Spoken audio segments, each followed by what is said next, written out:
This channel does not promote any violent, harmful, or illegal activities. All content provided by this channel is meant for an educational purpose only. Brought to you by V-Guard, co-powered by Sensodyne O Bhimal, বলো কথা কেশরী।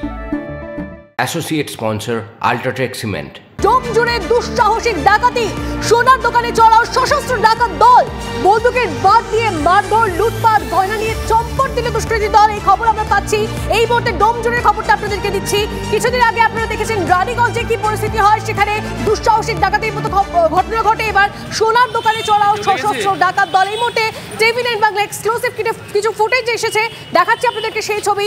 বন্দুকের বাদ দিয়ে মারধর, লুটপাট, গয়না নিয়ে চম্পট দেয় দুষ্কৃতী দল। ছবি দেখাচ্ছি আপনাদেরকে। রানীগঞ্জে এই ধরনের ঘটনা ঘটে, এরপরেই ডোমজুড়ে দুঃসাহসিক ডাকাতি। রবিবারই ঘটে রানীগঞ্জে দুঃসাহসিক ডাকাতির ঘটনা, এরপরে গয়না নিয়ে চম্পট দিল দুষ্কৃতী দল। তবে এবার ঘটনাস্থল ডোমজুড়। কোনো লিঙ্ক আছে কিনা এই দুটো ঘটনার মধ্যে অবশ্যই আমাদের নজরে থাকবে। দুটো ছবি একসঙ্গে আপনাদেরকে দেখাচ্ছি। একদিকে রানীগঞ্জের যে ছবি আমাদের কাছে এসে পৌঁছেছিল রবিবার দিন, যে ঘটনা ঘটে সেই ছবিটা একদিকে আপনারা দেখতে পাচ্ছেন, অন্যদিকে ডোমজুড়ে সেখানেও গয়নার দোকানে দুঃসাহসিক ডাকাতি, সেই ছবি আপনারা দেখতে পাচ্ছেন। দুটো ছবি একসঙ্গে আপনাদেরকে দেখাচ্ছি। এই দুটো ছবির মধ্যে, এই দুটো ঘটনার মধ্যে কোনো লিঙ্ক রয়েছে কিনা অবশ্যই আমাদের সেদিকে নজর থাকছে। ডোমজুড়ে দুঃসাহসিক ডাকাতি।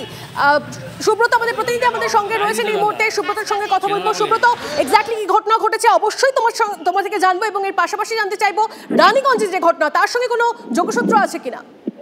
দেখো, একেবারেই প্রথমে তোমাকে বলে রাখবো, দোকানে যে কর্মচারীরা ছিল, অর্থাৎ যাদেরকে সশস্ত্র বন্দুক নিয়ে হামলা করা হয়েছে, তাদের কথা থেকে স্পষ্ট উঠে আসছে যে চারজন দুষ্কৃতী মোটর সাইকেলে করে এসেছিল তারা কিন্তু হিন্দি ভাষায় কথা বলছিলেন, এমনটাই কিন্তু জানা যাচ্ছে। এবং সোনার দোকানে আতঙ্কিত যে হামলা এবং তারপরেই বিভিন্ন সোনার যে সামগ্রী সেসবগুলোতে ডাকাতি করা হয় এবং তাকে বাধা দিতে গেলে বন্দুকের বাঁট দিয়ে দোকানের কর্মচারীকে মাথায় মারা হয় এবং সে কিন্তু গুরুতর আহত হয়েছে। তাকে এই মুহূর্তে চিকিৎসার জন্য ডোমজুড়ের পুলিশ স্থানীয় হাসপাতালে নিয়ে যাওয়া হয়েছে। তবে সম্পূর্ণ ঘটনা সিসিটিভি ফুটেজ এখনো পর্যন্ত পুলিশ খতিয়ে দেখছে এবং দেখে দুষ্কৃতীদের শনাক্ত করার চেষ্টা করছে। পাশাপাশি তোমাকে বলে রাখবো যে একের পর এক এরকম যে রাজ্য জুড়ে যে চুরির ঘটনা ঘটছে, তাতে করে ডোমজুড়ের ঘটনা কিন্তু অত্যন্ত উদ্বেগের বিষয়, এটাই কিন্তু সামনে এসে দাঁড়াচ্ছে। তবে দিনের বেলা একেবারেই এরকম ভাবে দুষ্কৃতীরা বন্দুক নিয়ে দোকানে ঢুকে যে আতঙ্কিত হামলা করা হয় এবং ডাকাতি হলো, তা নিয়ে কিন্তু যথেষ্ট আতঙ্কিত ব্যবসায়ীরা। সুব্রত আমাদের প্রতিনিধি আমাদের সামনে ছবিটা দেখাচ্ছিলেন, এবং এই মুহূর্তে আমরা যে খবর আপনাদেরকে দিচ্ছি, বারবার করে একটাই বিষয় উঠে আসছে, বারবার করে, যে তাহলে এখানেও কি সেই বিহার যোগ, এই প্রশ্ন উঠে যাচ্ছে। কারণ রানীগঞ্জে একটা ঘটনা ঘটেছে, রানীগঞ্জে আমরা দেখেছি যে সেখানে দুষ্কৃতীরা হামলা চালায় গয়নার দোকানে। এবার ডোমজুড়েও এই ধরনের ঘটনা, এবং আমাদের প্রতিনিধি যেমনটা জানাচ্ছিলেন যে যারা এই ঘটনা ঘটিয়েছে অর্থাৎ দুষ্কৃতীরা, তারা হিন্দিতে কথা বলছিল। তাহলে কি এখানেও সেই বিহার যোগ উঠে আসছে? অবশ্যই আমাদের নজর থাকবে। আর রানীগঞ্জে সোনার দোকানে ডাকাতির ঘটনায় এবার গ্রেপ্তার গুলিবিদ্ধ ডাকাত Sonu Singh.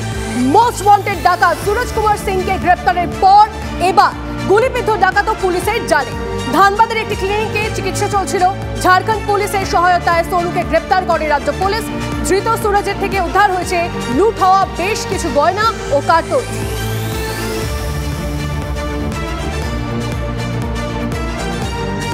Brought to you by V-Guard, co-powered by Sensodyne O Bhimal, বলো কথা Keshari. Associate sponsor Ultratech Cement।